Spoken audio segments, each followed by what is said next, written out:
That's great. Yeah, if you can do that. So what I wanted to do at this point, we'll get into the actual, start talking about the floor plan and the folks working on it. But I wanted to give Michael, give you a chance to kind of open things up and talk about the role of Main Street design and how that fits in with the architectural design as well.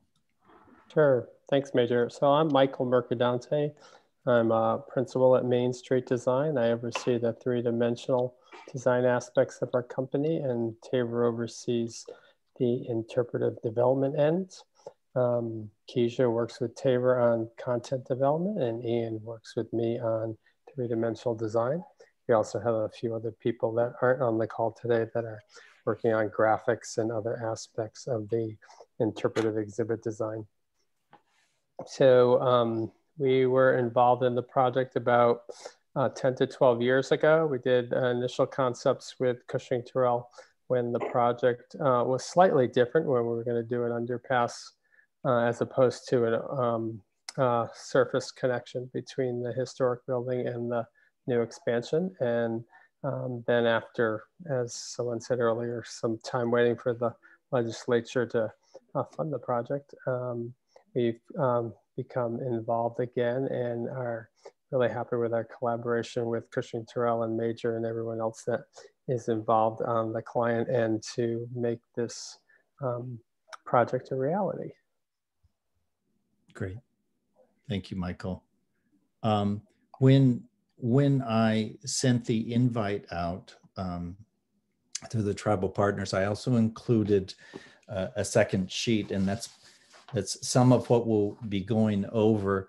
It was something that we put together on our end from the design perspective to give you an idea of what we had in mind and some of the questions, most important, the questions that we had about the tribal nations homelands zone. So we will be getting into that here in a little bit. And walking you through that, asking you some of those questions, getting your feedback. But prior to that, I'd like to see if Tabor, if you'd like to kind of open up and talk a little bit about the work that's been going on so far. Sure, but I'm going to try to be really brief because I want to be listening, not talking on this meeting if possible. I will say that the fundamental idea of the whole Montana Heritage Center, and in particular the Homeland Gallery, the large permanent exhibition, is exploring the intersection of people and place and the tribal presence in Montana before it was Montana as a through line to the present and into the future is an absolutely critical part of that story. And as several folks have said, we've had a number of these conversations with various different members of the tribal nations. And I agree with Major, it's nice to start seeing some familiar faces come back every few weeks to continue the dialogue. We are moving toward a level of design where we will have be able to share with you some details around things like graphic design and interactive multimedia and the tools that we might use to truly bring your voices and other Montana voices to life in this exhibition. What we're going to focus on today is providing you with a very quick overview of how the exhibition is beginning to shape up, and I'll let Ian and Keisha do that because they're really responsible for this, this really good work. And then we're going to zoom in on the zone that you see on your screen now. It's Zone 8 up in the northeast part of the gallery, which is at the moment unprogrammed because we want to program it with you. We want this to be the voices of the tribal nations speaking in your voices to the guests, the visitors of all sorts who come to this project.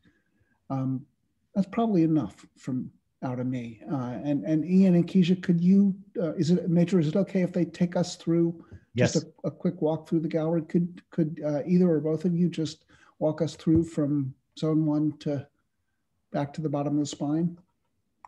Sure. And again, I want to echo what Tabor was saying about this being fairly quick. We are fairly early in this effort. You can see on your screen now the basic zones and some basic ideas very quickly sketched out. We're starting to fill in the plan, but a lot of this content isn't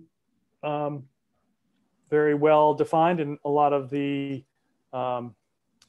experiences in the exhibits aren't very well defined. They're starting to get there, but there's still plenty of room. I really wanted to go through and just explain how the American Indians are included throughout these exhibits. Keisha, is there anything you'd like to add? I think that's a good introduction, and we can just walk you through each of the zones that you see here, which are arranged chronologically, and we will be brief. We won't go into too much detail and just try and touch on some of the major themes and ideas and concepts that we have developed so far for each of these different zones. If before you get started, can you kind of indicate on the plan where the visitor would come in and where the lobby area is? Because that's kind of where we left off at the last meeting, where the lobby is and the east entrance, just to kind of orient people. That's a good idea. Well, the east entrance is sort of down in this area here. So you enter in the building here, and you are in the lobby area here, which we're still not, is not very defined as far as the exhibits that are going there, but there's a river theme that we have, and a crossroads theme, because the north entrance, is that right? Or is this... Yes, you're a little bit geographically challenged, Ian. You just described the west entrance. Oh, sorry. That's okay. Right.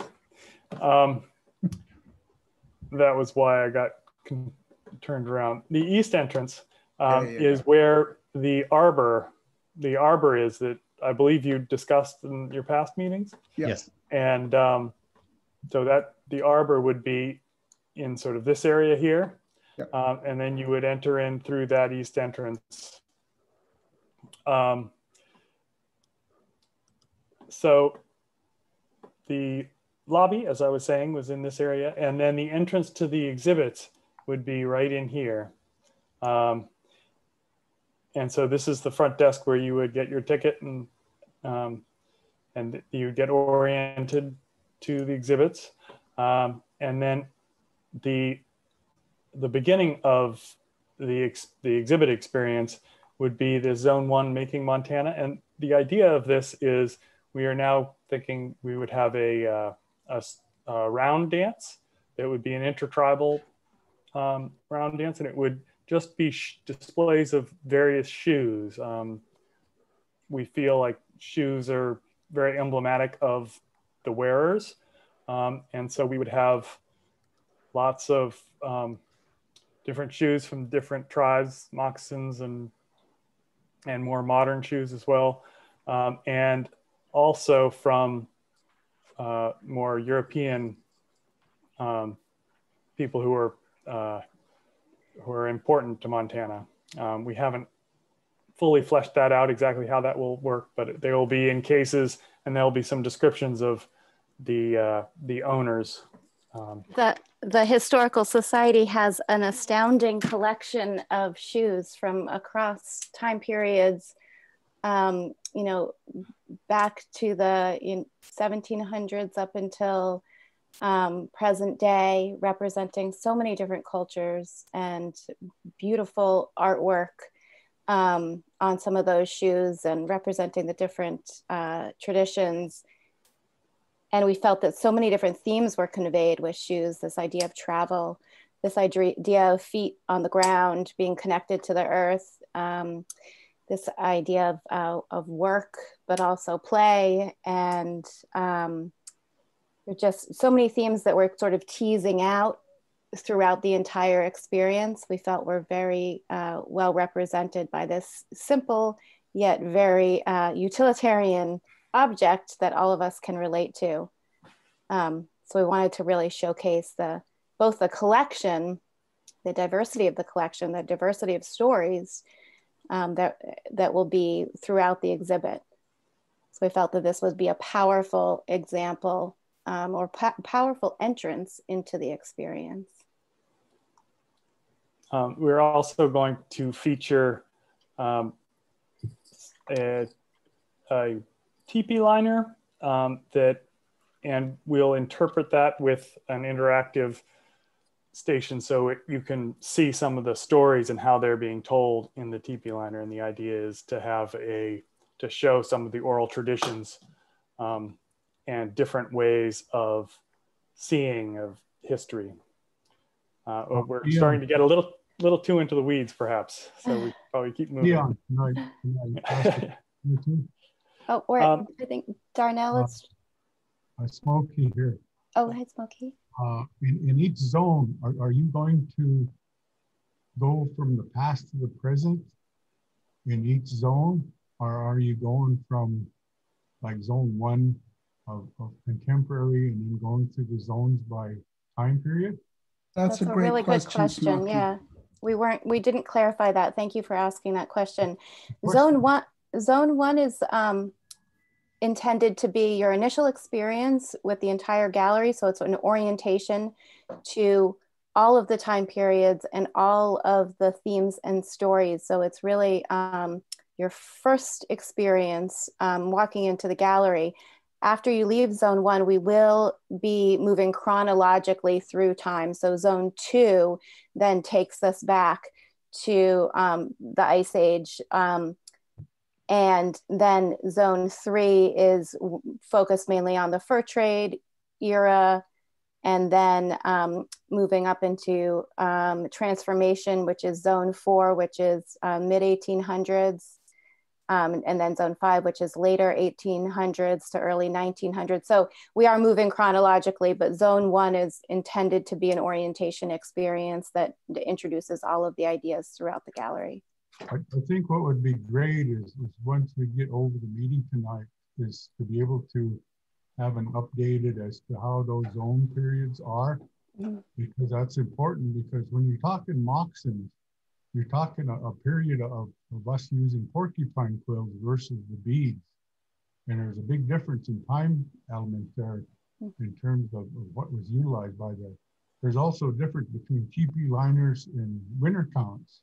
Winter counts are the ones that detail the story of the individual, not only the individual, but the tribes as individuals, while the teepee liner is more the decorative design that's inside the lodge. And so we got to make sure that when we're talking about these things, that the accuracy is there, because the first thing was we don't want to impose is somebody that is totally unaware of what's there, getting the wrong idea, and then carrying that wrong idea through the whole scope of the different zones, and which I think every tribe would be able to add a little bit to that. That's great. Yeah, thank you, Smokey. And what we'll do is in probably our next, when we really get into the details of these different zones other than zone 8, we'll be talking about those type of details. Zone 1 in this case, when we talk about the concept of the round dance or maybe the intertribal dance, it's not meant to be set in just one period. So you'll see as we start to put together these concepts, like what Ian was mentioning, that we'll bring those back so we can talk about those. And I love your perspective about making sure that we adhere to some accuracy here too. Thank you. We can keep going, Ian. Okay, so zone 2 is a very long time period. It starts back in the Ice Age, and we really focus on the megafauna and how people lived at the time. We also we have a story about different perspectives. So we have an archaeology, the Anzac site display, and some oral histories of some of the people who've worked on the site, and then some of the different perspectives of learning from the past. Moving on, we go through the time period where there's the dog days. So we show a dog, some dogs with their dog travois, and we move on to the bison, the era when the bison and other small animals come out on the plains after the megafauna are gone. And you'll see these time goes very quickly in this area. We then have a recreated teepee where you can enter and experience oral histories of the early days of the plains. And then we go in and we talk about the seasonal rounds and the various trade that goes on like in the early days. And we talk about the arrival of the horse onto the plains and guns onto the plains and how that affected the people of the time. The break between zone 2 and 3 is sort of the early European explorers that get to Montana. So we talk about Lewis and Clark and their effect, and earlier explorers and their effect on the people of the plains. And I just want to jump in. Go ahead.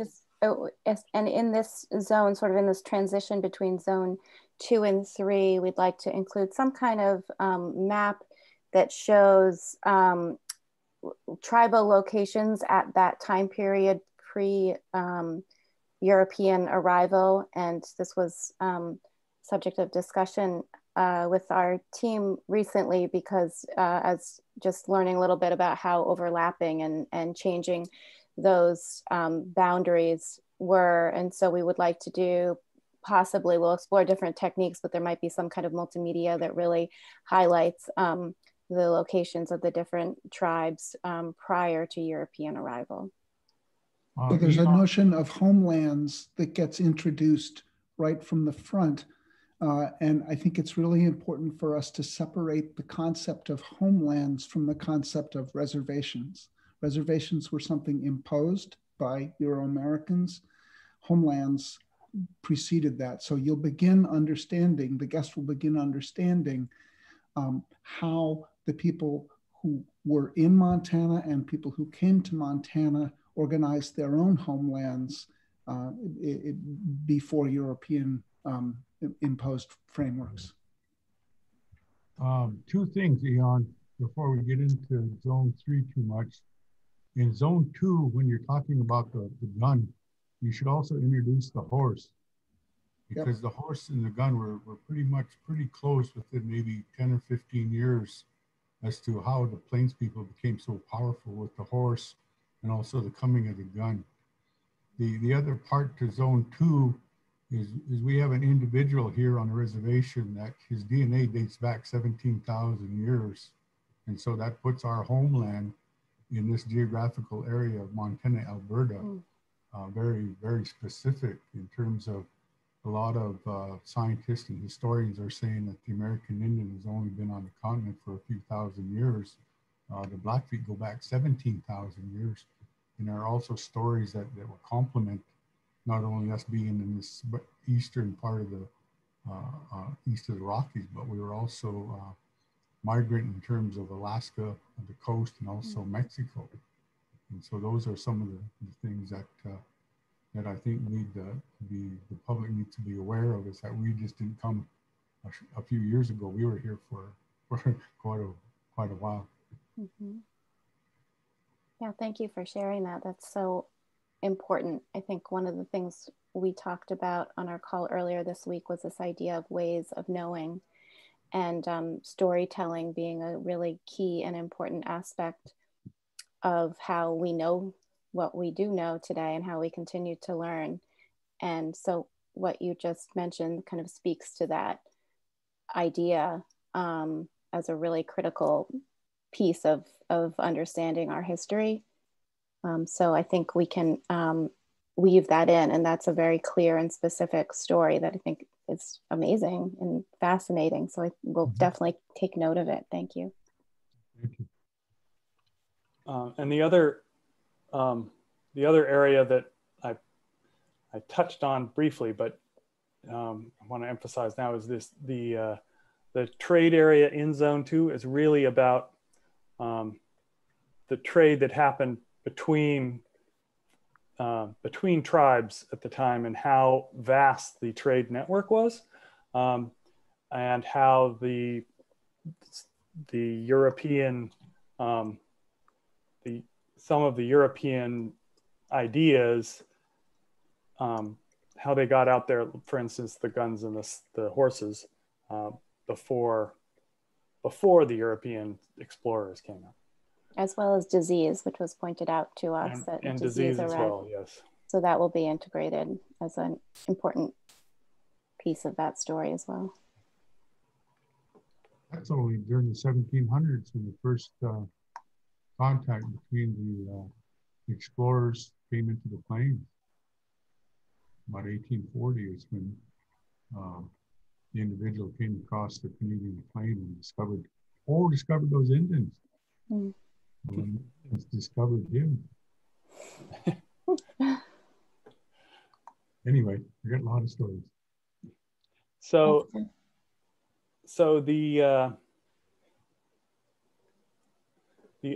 as you come into Zone 3, there's a display about the Louisiana Purchase and how the concept of, and we also want to discuss the concept of land ownership and how complex an idea that is, and how different an idea to different people it is. And we're still not completely understand the differences, but we are going to try to tackle that one there.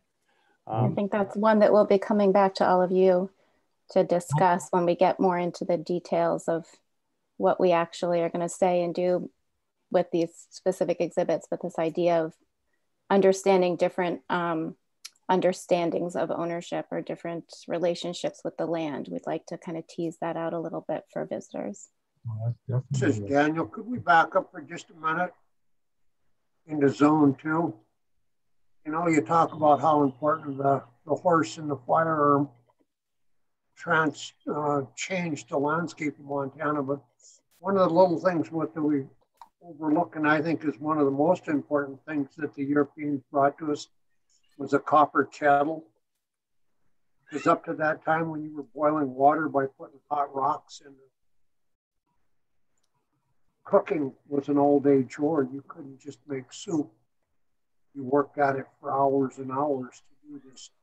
And when that copper kettle was there and women were able to cook a meal or keep a meal hot over a fire, it gave them the time that they could do stuff like dress hides so that they could work into that trade area where it was value added, that their services that enriched the family lives by being able to have so much more free time than just chores. Mm-hmm. That's great. That's good. I wasn't Yeah, aware. that's fascinating. And we get into a lot more copper stories later, so that's a really, it's a great precursor to some of our later stories. That's an Indian version of copper is king, huh? No, that's great. Thanks, Dan. I also want to mention too that Dr. Yarlett, David Yarlett, has joined us from Little Bighorn College at Pearl. Thanks.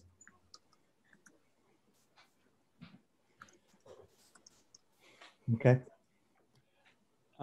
So the coming to Montana, the beginning of it is about the European explorers, but then most of it is really focused on trade and the fur trade.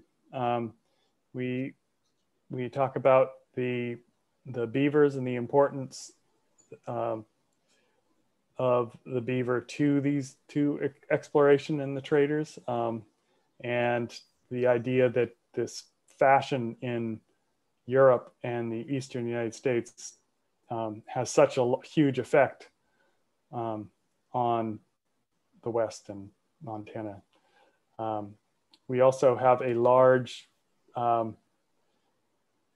it was Fort Union, it is now Fort Benton. And we have some stories in here. We talk about various explorers. We talk about the Métis, thank you. And then we start talking about the buffalo robes as well in here. We also talk about the missions and their effect on this early stage of European exploration out here. And then we have an area that really focuses on some of the repercussions of the European explorers coming out, with focusing on diseases and also some sort of European influences out here. So this would all take place, we kind of have are imagining a sort of backdrop that resembles a trading post, and kind of integrate a lot of these stories of people coming together, kind of integrate those into the trading post backdrop. So it's kind of creating a theme for this zone, and a place to share these different stories. And we're imagining also having some oral history stories that may be recreated based on journals and diaries and, you know, firsthand accounts from that time to kind of talk about bringing a lot of different voices and perspectives. Okay, so in Zone 4 is really focused on the time period where mining really starts getting going in Montana. So we talk about the various technologies of mining and the rise of mining towns in Montana, and some of the ideas of vigilantism as for the law enforcement. And then we also talk about the last buffalo and the extermination of the buffalo on the plains, or near extermination. And we also talk about, we get into some of the Indian wars and the massacres that occurred during this time, as well as the treaties. And the impact of those treaties, violation of the treaties. And we think we'll have quite a number of artifacts here, as well as we'd like to possibly do another kind of media interactive piece with a map, and to allow visitors to delve into some of the details of battles and massacres and treaties. And there's just a lot happening in this time period, and we want to be able to address all of it. So we thought that would be a good way for visitors to be able to sort of drill down into some of the all the details of the stories. And if you're not hearing it yet, and I think you are, is that this project from the Montana Historical Society staff and leadership to the design teams are really looking at, as Taver had mentioned, we want authentic history from the tribal perspective too. Some of it's pretty harsh, but this is something that was decided early on with this project, is that there are those contrasts, that some of the history that typically isn't shown or discussed, the negative impacts sometimes to tribes, is something that will be incorporated into this. As well as, you know, the areas where new development brought, you know, different opportunities. So, so if you haven't heard that, that's part of what's woven in throughout every zone that we're talking about. So I think that's something that brings a lot of authenticity to what's going on, has gone on in Montana, and still exists. Thank you. Here, also adding to that, I think it's important to also realize that probably Zone 4, if I understand, it also creates the reservation life of which the Indians were not used to at that time. So when now they were placed specifically in a geographical area, the roaming ended, the giving up of the warfare, the guns and the bows and arrows and all of that. And now it created a whole new social system, which was very detrimental to the nomadic tribes of the plains at that time. And I think that's what Zone 4 is, that time period. If it's Last Buffalo, see, the Last Buffalo was the subsistence of living for the plains people. With the buffalo gone, now we're dependent on the diabetic rations that are now being handed out. You know, I kind of like this, Major. I like that area. You know, we need to have it real, like you said, really authentic, because Indian history is really bad, but you can't cover it up with the romantic Indian, right? The nomadic Indian with his hair flowing in the wind and all this other stuff. We have to be, if we're going to portray history, then we portray it as it was, the truth. And that's what I like about this, because, you know, if we're talking about massacres, you know, the Bear Creek Massacre, and use the names instead of the Baker Massacre. What we call it from the Blackfeet perspective is the Bear River Massacre. And so use those as opposed to how history has written it. And also, you know, one of the things that was just brought up, that the Missoula Historical Society, I'm not sure if it's a historical society or something, but they were talking about you know, how we felt during the pandemics. Like, we went through the smallpox. We went through 4 smallpox pandemics. And, but it's just like a blip in the whole timeline. But it doesn't tell the story of the people that had to suffer through that. And what they're doing right now is they're actually taking affidavits, or they're taking stories written by people in the community and compiling them. So in the future, that when our children read about the pandemic of 2020, people have their words there.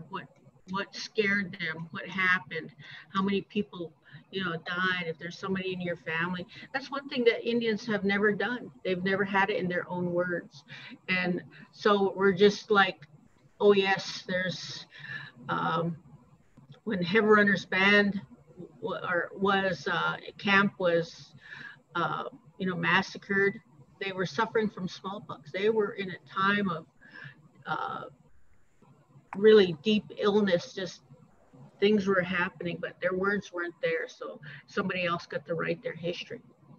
And that's just something that just came up. And I thought it was a fantastic idea that we say, this is how we feel. We're real people with real feelings.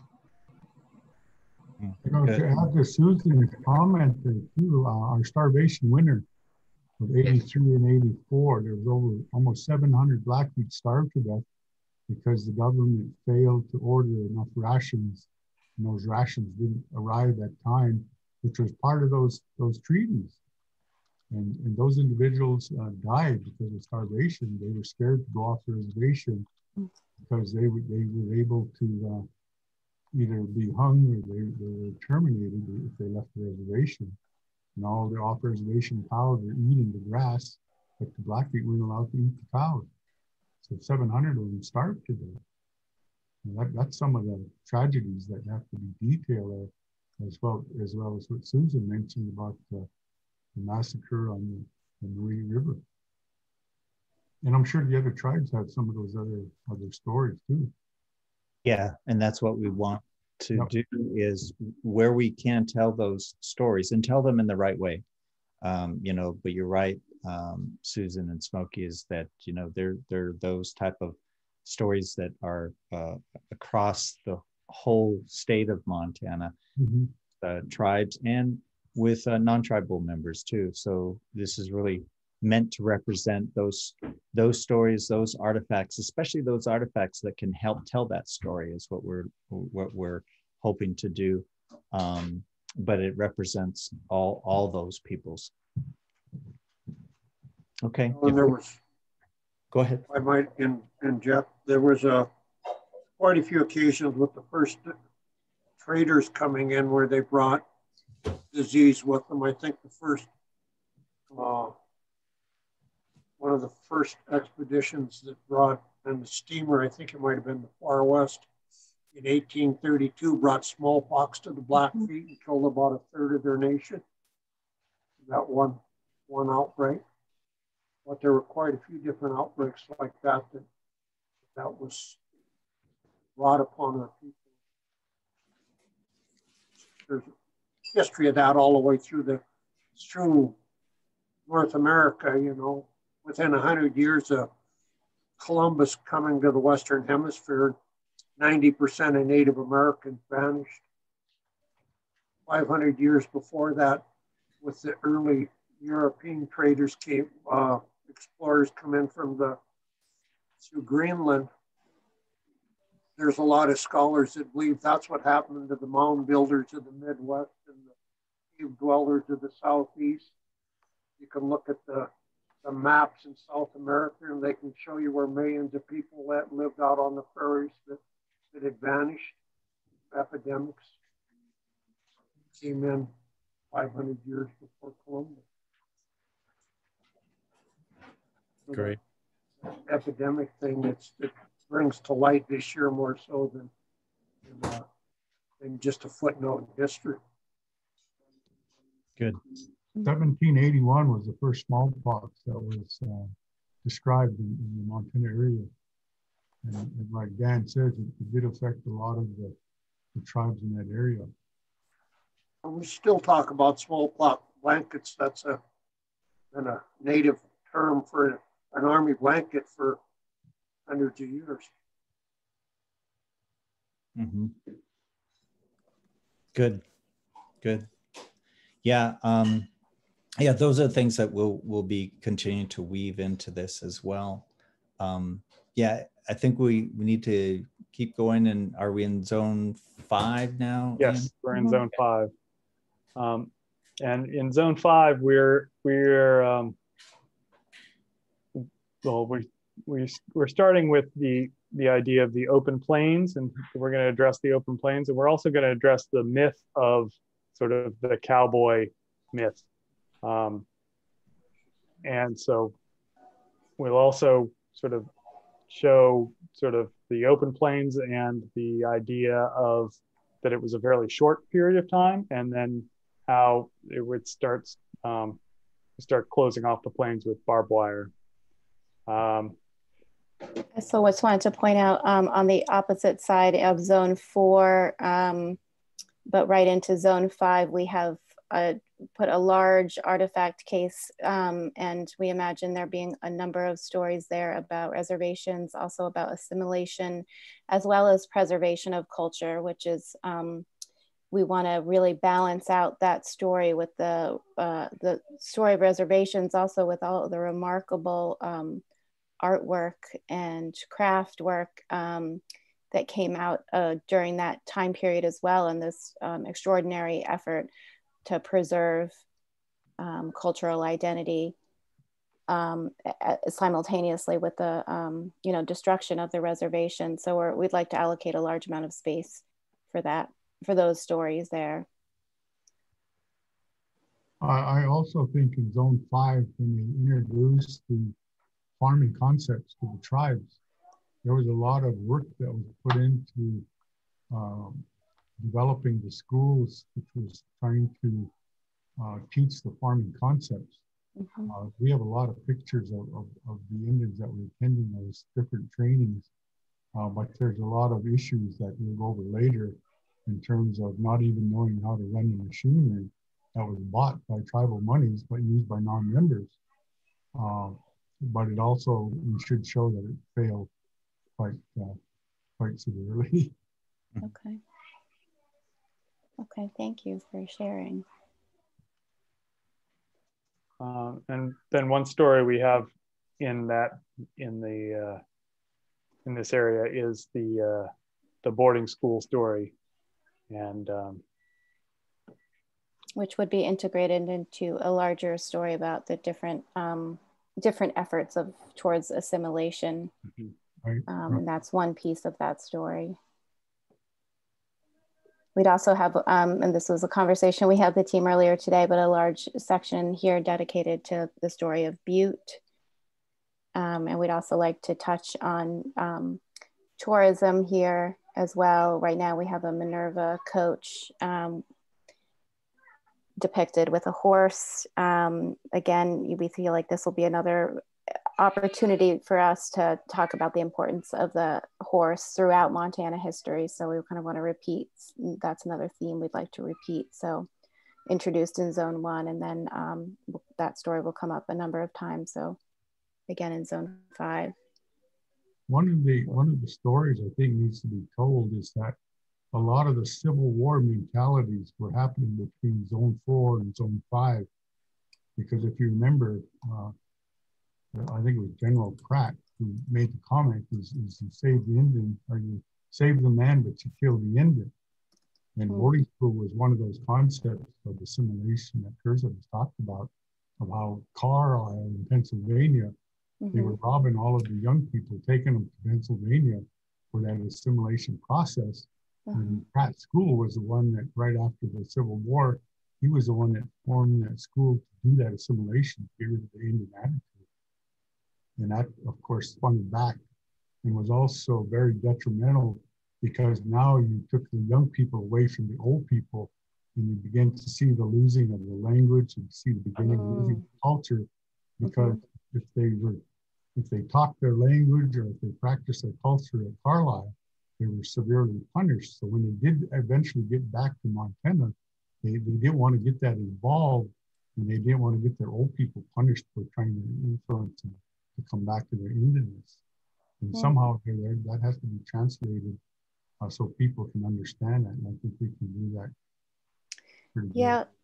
Yeah, we've talked about including some oral histories. I know some exist already, and it might be possible to collect some new ones as well to talk about all of the details of what happened and then how that reverberated through the generations. I think that's a really important aspect of that story that we want to make sure comes across. And I think we may be able to do that, sharing personal stories there. We call it generational trauma. For a lot of those stories of our elders being abused in the boarding schools as they became young people and young adults. And even as we go along to the other zones, I think we can add like the World War I's and II's and Korean Wars and Vietnam Wars, how that different attitude has that impact. But we can get into that. Absolutely. So as we go up into Zone 6, we talk about all the various immigrants that come to Montana in this period around First World War, at the end of the First World War, and the attraction of homesteading. And we also talk about the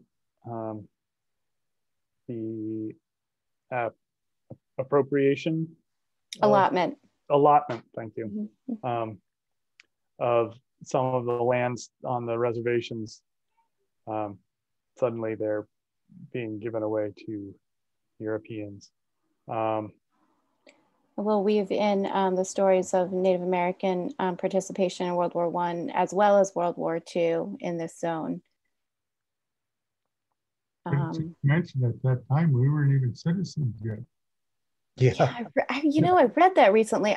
That is so shocking. Represented a large amount of volunteers that went into the service to fight for a country that had just decimated. Unbelievable.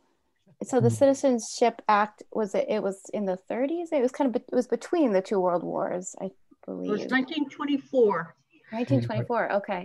But Montana Indians never got to vote until 1962. Unbelievable. And the reason that law changed was because of the high number of natives that served in World War I. One of the things that brought that to light. Time for change. You also got to consider the fact that because we didn't get citizenship until later years, the whole development of Montana was without the Indian vote. Was really pretty thought about it when you talked about the Metchip. They were the largest voting bloc when Montana became a state because the mixed bloods were the majority. The Europeans, if they had decided to give up their Indian ancestry and register as natives, as English or American or Europeans, it would have been the biggest voting bloc. That was one of the sigh of relief everybody gave when Louis Riel went to Canada instead of organizing Metchef in Montana.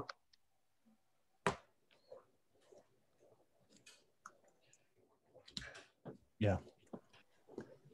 The other part of that too is the Howard Wheeler Act, which created governments that were really not designed to promote the economic development of the reservations even today. And also what we had mentioned, the allotment, the Dawes Act, which now defined how many acres per family or per individual head of household could acquire, but it also opened up all of that other land that, well, that particular Indian, he doesn't need 10,000 acres. We'll only give him 100 acres. We had 990 100 acres being able to give away to homesteading. That was the whole purpose of the Dawes Act, the allotment act. Yeah, one of the things we didn't point out, and I just want to quickly mention, is that we have this walkway that we call the spine that you see kind of weaving through the entire gallery.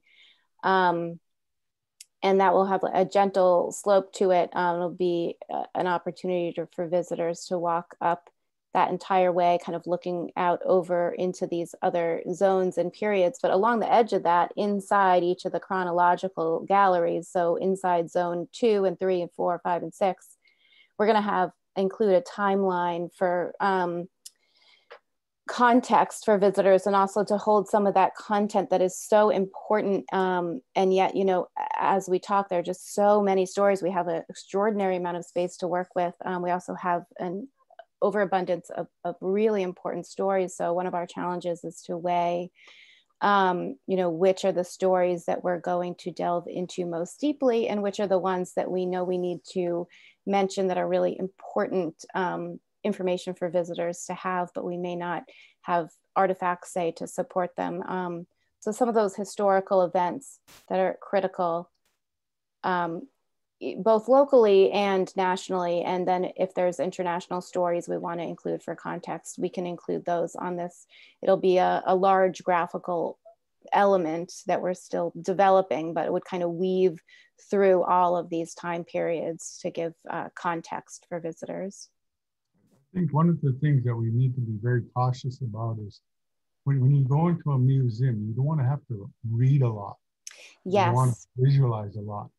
And I think with Molly being the new director and having so many resources in her facility right now, a lot of that chronology can be done by pictures with an explanation that a person can get as a handout that they can read later at their motel room or whatever. Absolutely. They say a picture's worth 1,000 words. When I go to a museum, I don't want to have to stand there and read a big document. Right. While if I look at a picture, I can realize the impact of that. And I think the resources are there to do that very, very adequately. Oh, I so appreciate you saying that. That is our goal, is to be able to convey the stories in, you know, minimal words, because we recognize that visitors often don't come to museums to read books on the walls. They come to have an experience, a memorable experience, and learn new things, and have an enjoyable time, usually with family and friends. And so our goal will be to use a lot of different exhibit techniques to convey the stories in a really powerful and meaningful way. And I think you're right, images, and the Historical Society has an astounding collection of images as well as an incredible collection of artifacts, and we want those to shine. So that's really what we are working towards. That's great. Why don't we, so just moving along out of zone 6 and into zone 7, which for us is, we're still is a little less developed than some of the other zones, but this is called the Emergence of Modern Montana, and takes us from the end of World War II up into the 1970s with the new Constitution. So there's a lot of really important events that take place during this time period, and we'll have artifacts here as well. And then we'd like to really talk about the importance of the new Constitution, and have that serve as a transition, we think, into zone 8, which is the tribal nations zone. So we imagine that this zone 7 might have a different character feeling than some of the other zones, and then it would just transition nicely into zone 8.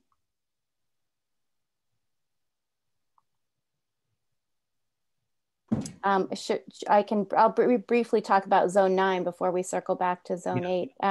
So zone 9 is Montana now. And the goal here is to really bring the story up to the present. We'd like to revisit many of the themes that we've brought up in the previous zones, and revisit those from a modern perspective. We also imagine that this is a place where visitors may be able to leave their own story. We'd like to invite people to contribute in some way. We're not sure whether that will involve media, but given that this is a collecting institution, collecting stories and artifacts, and we like to recognize that every visitor is a part of the story and a part of Montana's history in their own way. And so we'd like to invite people to share their Montana story. That will keep that area relevant, because it will be updated in a yet to be determined way every day by the people who leave stories. And it will also hopefully serve as a way for the society to continue collecting contemporary stories to, put into their collection. And then zone 10 is called Young Montana. This will be a very hands-on interactive experience for the younger visitors. Not to say that the other areas won't also have experiences for all ages, but this one will be very clearly focused on the younger set, probably the 10 and under set. And then you'll immediately from that zone takes you back into zone 1. So the entire experience, if one is to go through it chronologically, would circle back to zone 1, and with our hope that people would revisit the round dance display with a new set of eyes based on the experiences they've had and everything that they've discovered and learned in the other zones, that might have different or new meaning, but we think it will work as an end experience as well as a beginning experience. Great. Good. Well, as you can see, and what we were talking about at the beginning of this is that this Montana Homeland Gallery is intended to reflect all of Montana, including tribal nations. But in talking about how to program this and lay this out, it was decided early on that at the same time, there needs to be an area, since Montana encompasses so many different tribes, there needs to be an area that really focuses on tribes. And that's what Zone 8 is about. And Keisha, I can't remember if you had mentioned with Zone 7 that chronology ends, what, about 1973? Is that right? Yes, that's what we're thinking right now with the new Constitution. Mm-hmm. So again, 1973, which was 9 years after, just 9 years after Indians had the right to vote. So already the Constitution is being set. So it's really an interesting history that Montana has. And so when we get to Zone 8, and that's what we want to talk about. I know that, you know, we've asked you to participate for an hour and a half today, and going through these other zones are important for you to understand what's going on. But we do want to spend as much time as we can on Zone 8, and that's why I sent out the information ahead of time for you all to take a look at. Because Zone 8 is an area where we haven't really programmed it, as Ian had mentioned. Maybe we can zoom in on that. There we go. Because we wanted to have some discussions with you prior to determining what's important to go into this zone. And that's what we want to talk to you about right now. I do want to mention that we have been also joined by Representative Ray Peppers. Thank you for logging in. We appreciate it. And we also have President Sean Chandler from Ani Nakota College. And Sean, thank you for joining us.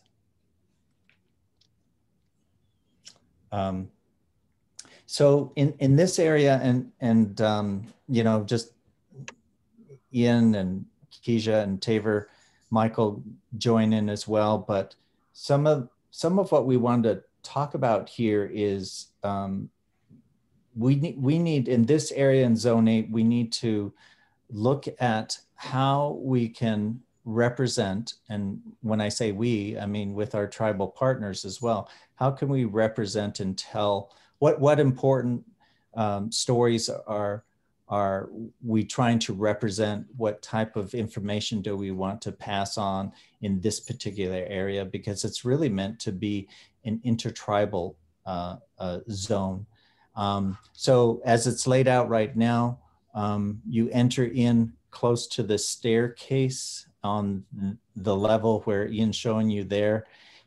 You enter into it, and that is the exit at this point. So you have to come in, experience this area, and then come back out. Some of the thoughts that we had about this and what you see represented is maybe in that first area, which is a partial circle, there is where the exhibits, the information from the various tribal nations is shared there. And then in the second zone where we have the other circle, we have an opportunity, a couple opportunities here.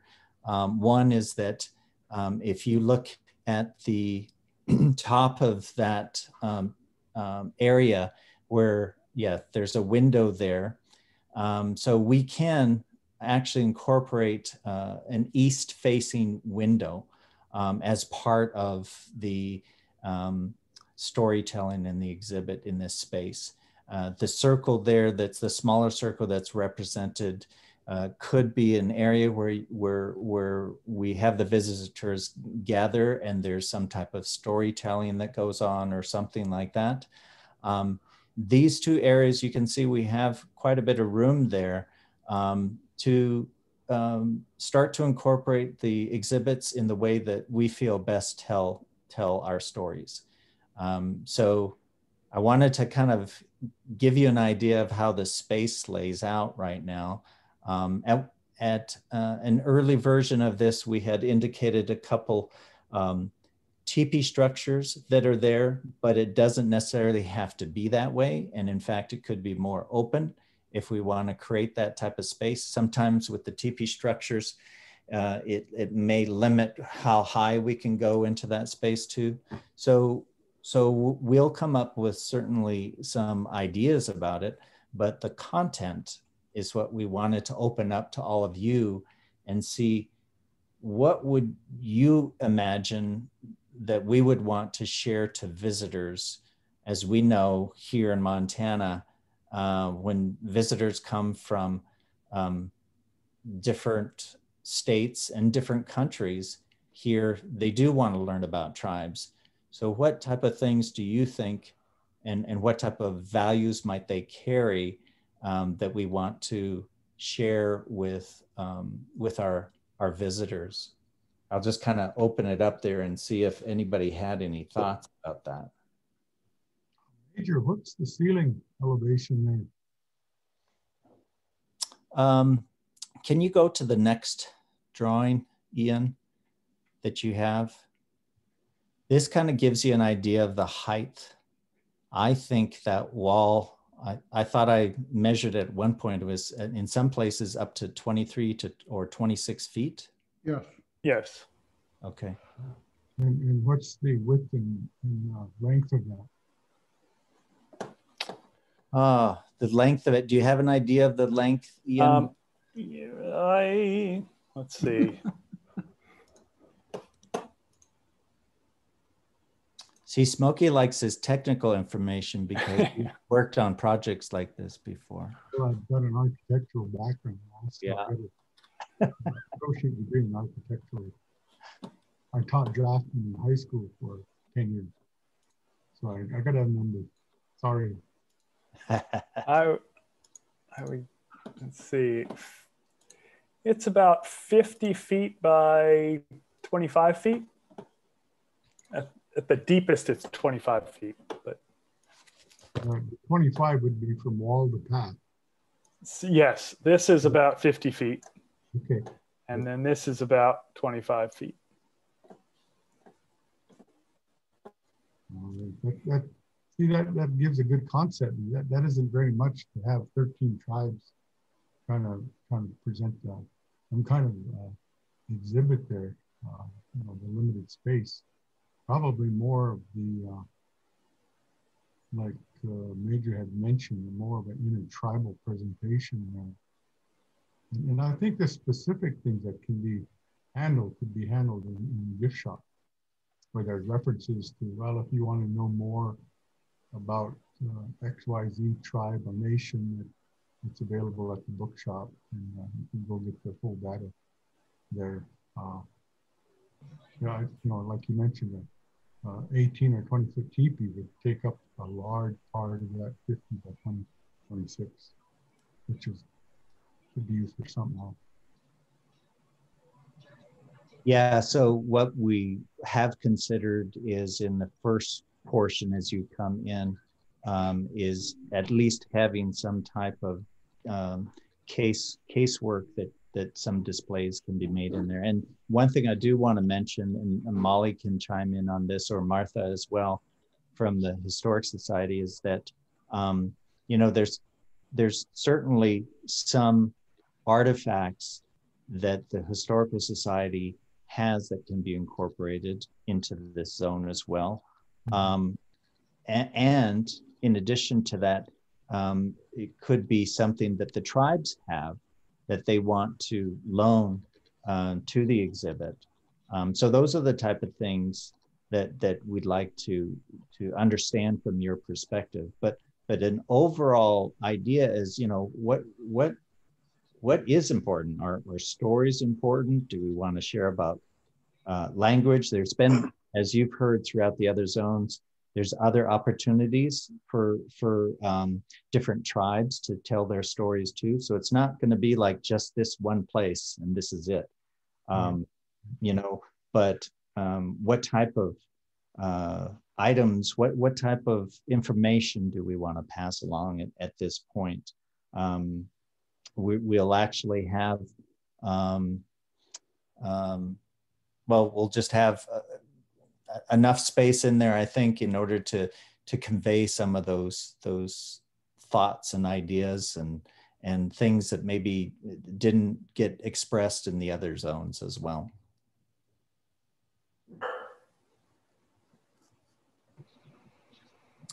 That's why one of the areas, that second area with the circle, that's why in front of the window, that's why we thought it might be a good opportunity to have some place to be reflective too.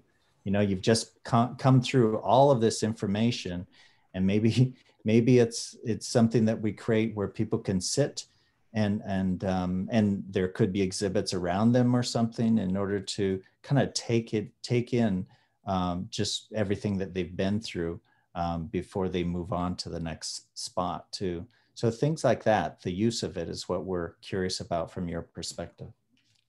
What about a planetarium concept where you could put a ceiling over the top of that, and at different times you'd have different tribal sky stories that would also reflect some of the elements of each of the 13 tribes in Montana.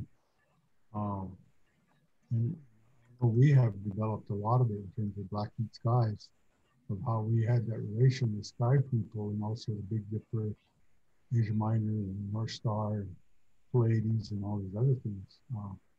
You know, that's probably a budget item thing, but I don't know how we can have so many images in such a small spot. Mm-hmm.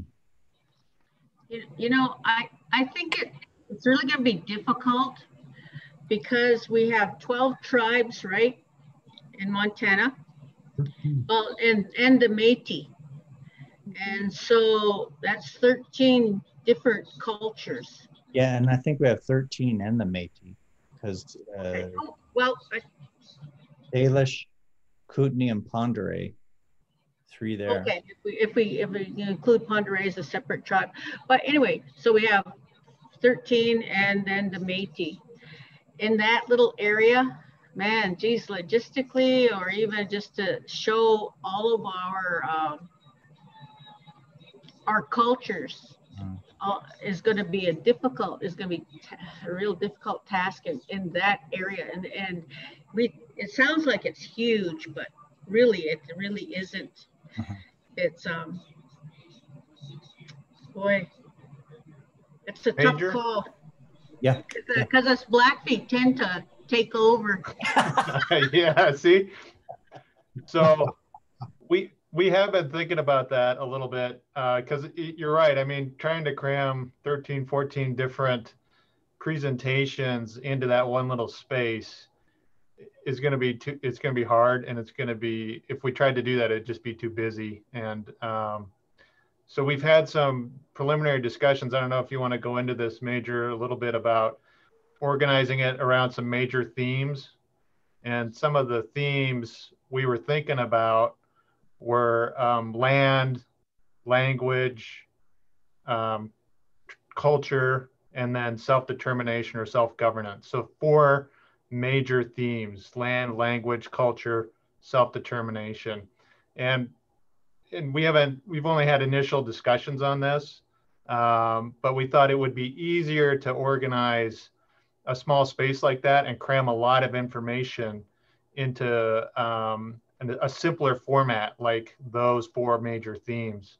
So anyway, I'm just throwing that out there because we do share your concerns, Smokey and Susan, that it's a limited space, and we got to make the best of it in probably the simplest format possible. You know, another concept is you could put an auditorium concept there, where the seating would be mobile. You have a presentation coming in there on one of the tribes. You'd have limited seating. Your presenter could use the narrow end to the right as the presentation area, and the seating is up towards the left side. And kind of a presentation area.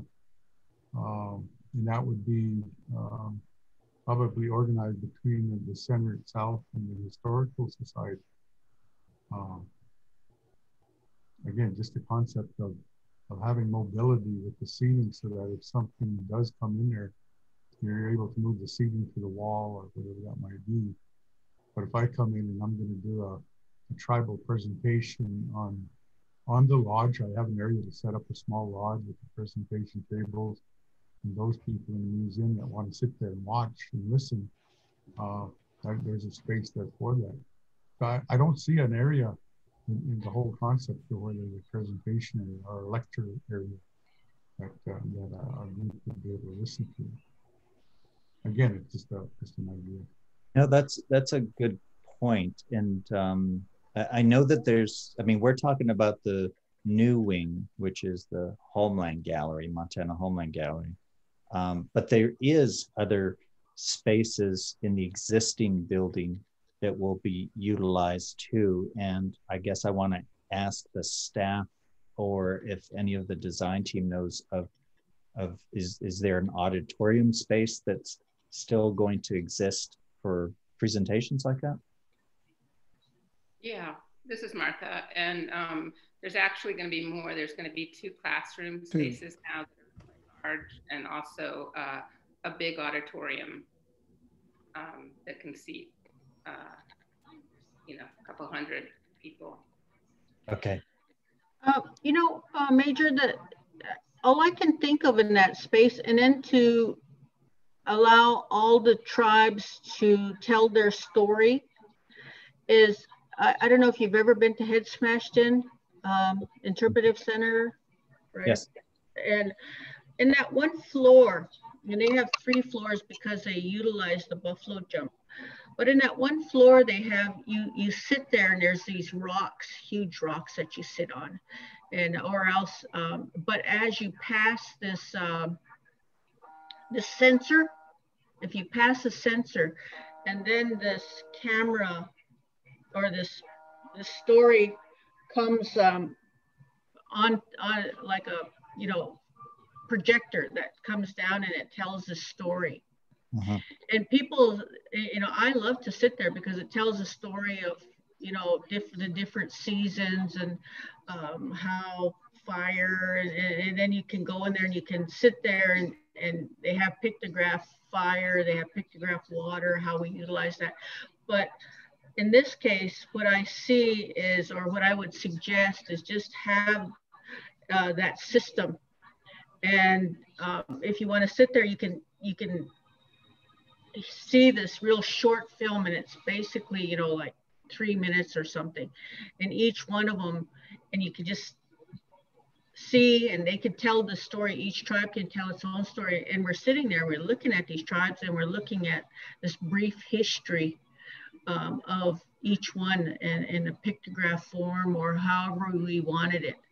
Each tribe wanted it. And then you move on to this other one, and it'll show a different little story, how we use our resources around us, and just kind of go, and that would make the space, you wouldn't have to have a lot of exhibits or anything. You would just use natural, we're going for natural settings anyway, right? And then so you'd sit there among this natural setting, and then you'd watch a little film. I think that basically would allow all of us to provide our own story, and then allow the visitors to focus on one tribe at a time and their brief history. Excuse me. And I don't know, that might be an option for that, is because we're looking at a small space instead of cramming a lot of stuff in there. That would be, I think that would be really nice. Yeah. I like to watch a movie. Yeah, well, and we can still represent what's happening. Say, for instance, I mean, this could have, if it's an activity like that, you want some privacy, some light control, things like that, and that's good, because we could create that space with walls and everything, so that there's some privacy, and you can sit and, not only learn about tribes, but also you're at the typically near the end of your walk, and you can sit and rest for a bit too. So it kind of provides that. I like that as one of the ideas to consider, because it could also be scheduled if there were a story for each of the tribes. It could be scheduled so that at 10 o'clock this story's told, at 10:45 this one's told, so people can actually go up there at certain times too if they want to learn more about, because they'll probably want to all learn about Northern Cheyenne, and they'll all rush in there at the same time. But we could have it that way too, where throughout the day, if someone wanted to, they could come back and learn about a number of different tribes, and it gives enough time for that story to be told too, because you need a good 10, 15 minutes or something. Major, it's Haven. Yeah, I really like her idea, because I think it's also kind of a time when you can sit and contemplate, because you've seen a lot and it's been, a lot of information you're soaking in. And it can kind of just be a time where you can relax and you're not overwhelmed by artifacts and stuff. It's kind of a story room, you know what I mean? Yes. Yep. Yeah. Yeah, I like the idea that maybe you can have maybe a video show, but also have speakers, because I'm listening to where you're talking about trying to keep us simplistic, but land, self-determination, and these other two issues, those are complex issues. Really, there's so much to them. But I like the idea where at the end of this tour that people can go in there and sit down and be able to listen to some of our history.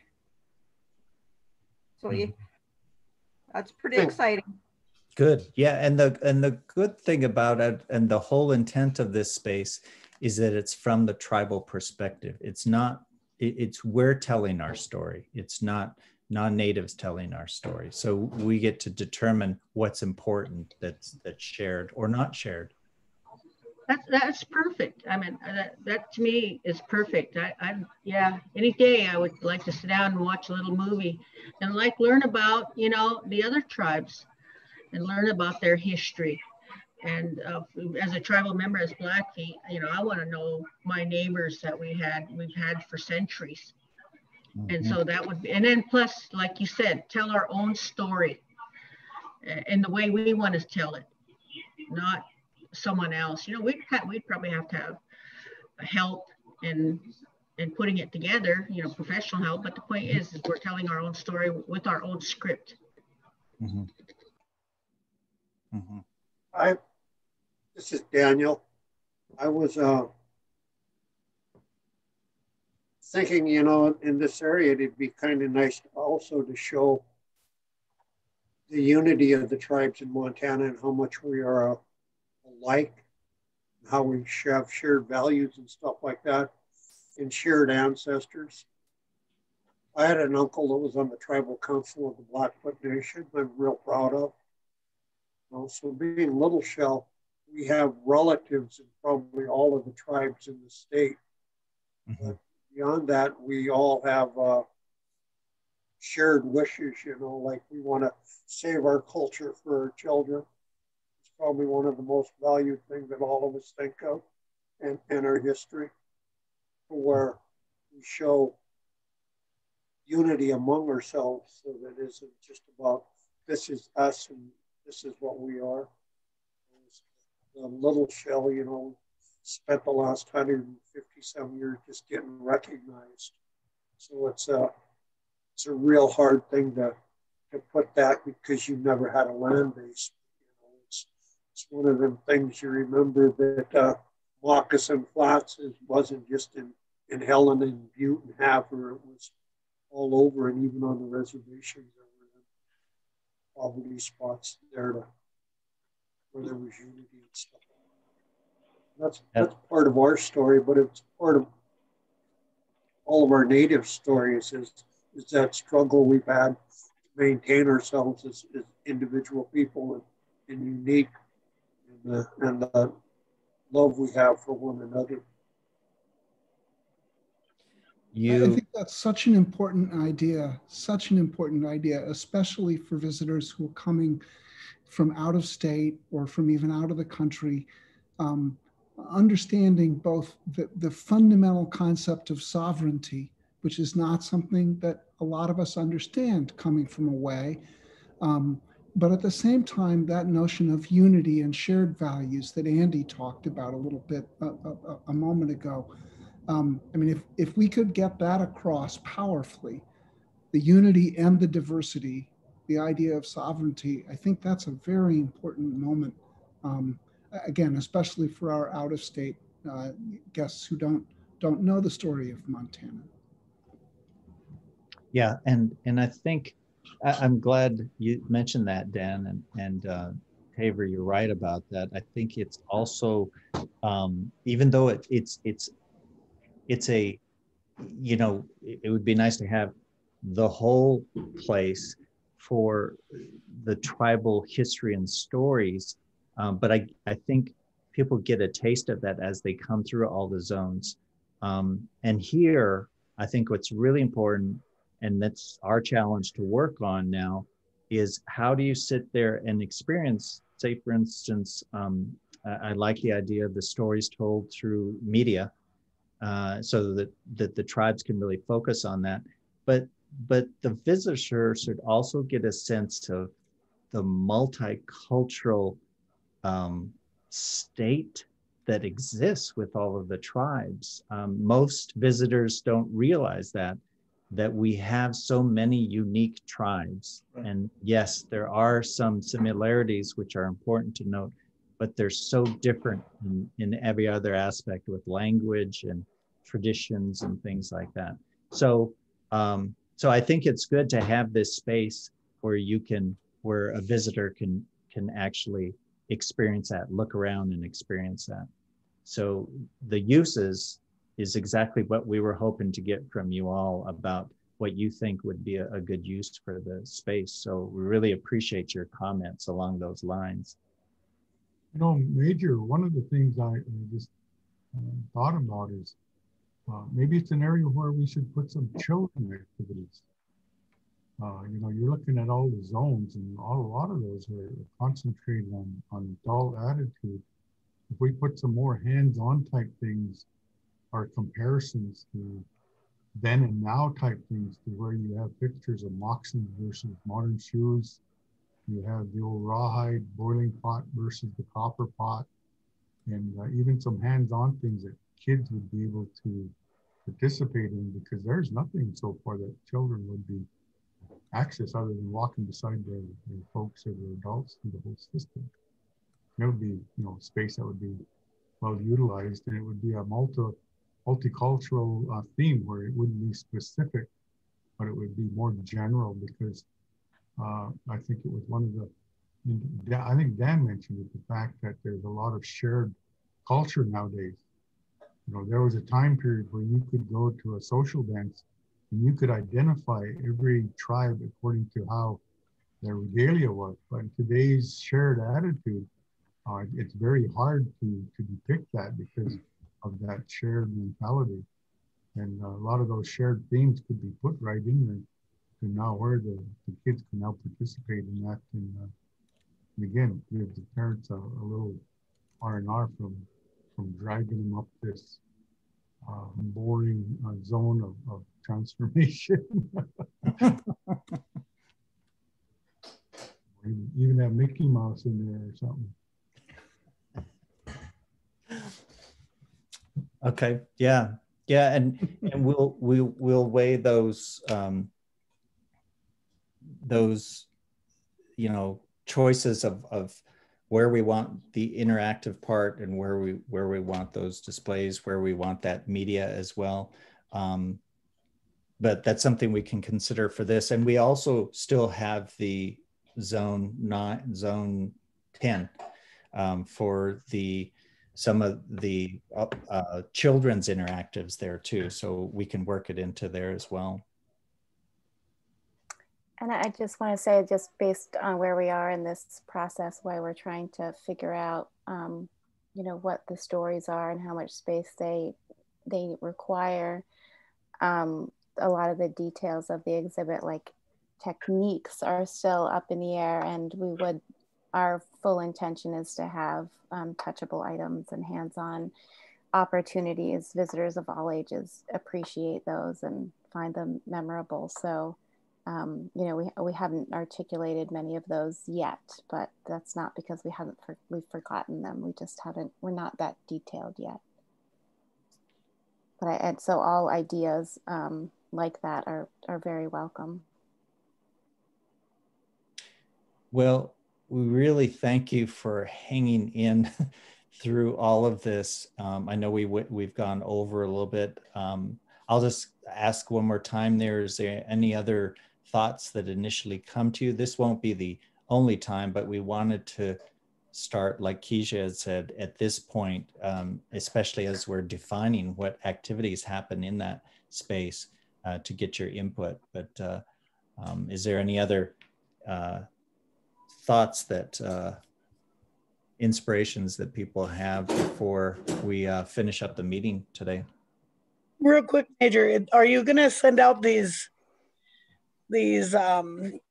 pictures? I'd like to kind of sit and look at that space area for, you know, and spend some time with it. Yes, we will. We'll send this presentation out. Andy and I will make sure that all of you get a copy of this.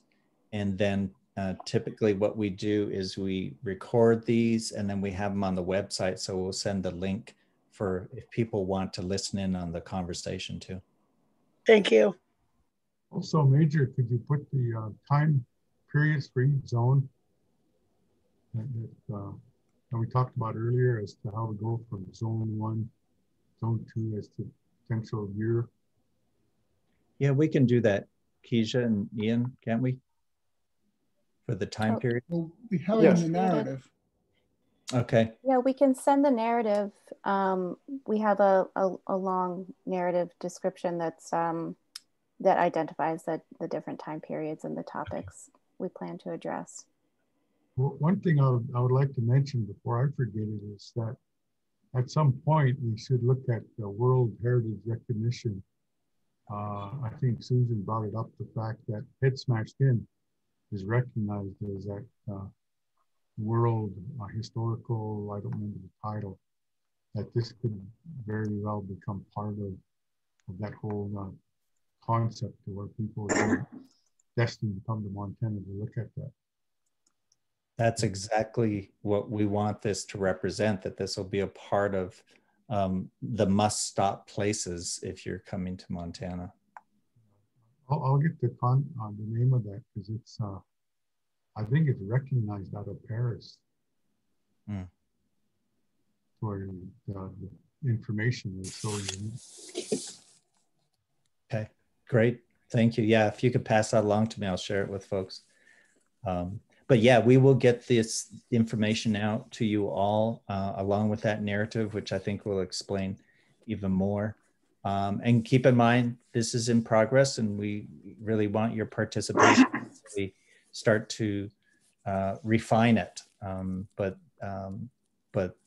we really appreciate you taking some time today to be a part of that discussion. Did anybody on the design team had anything else that they wanted to add here before we wrap up?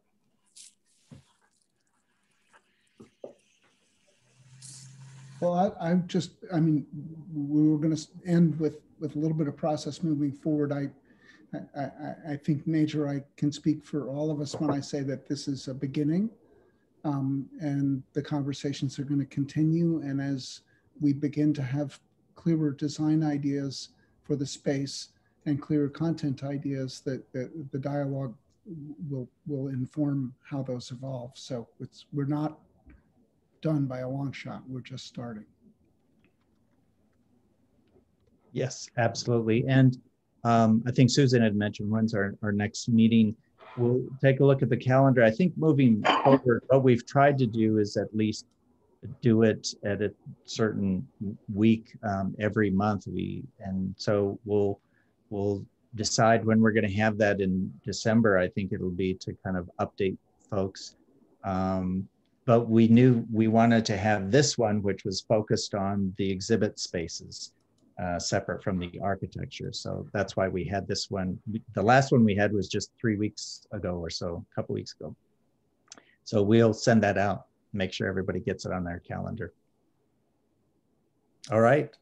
Well, Thank you all so much. Yeah, thank you. Thank you so much. We really appreciate it. And I wish we could share some food with you right now, but eventually we will feed you. We will. While I'm having my buffalo steak tonight, I'll think of each and every one of you. Oh, that's not fair. We're on East Coast time. We're really hungry. We're starving. All right. All right. Thank you very much. Thank you all so much. Thank you, everybody. Thank you. you. Bye-bye. Bye-bye.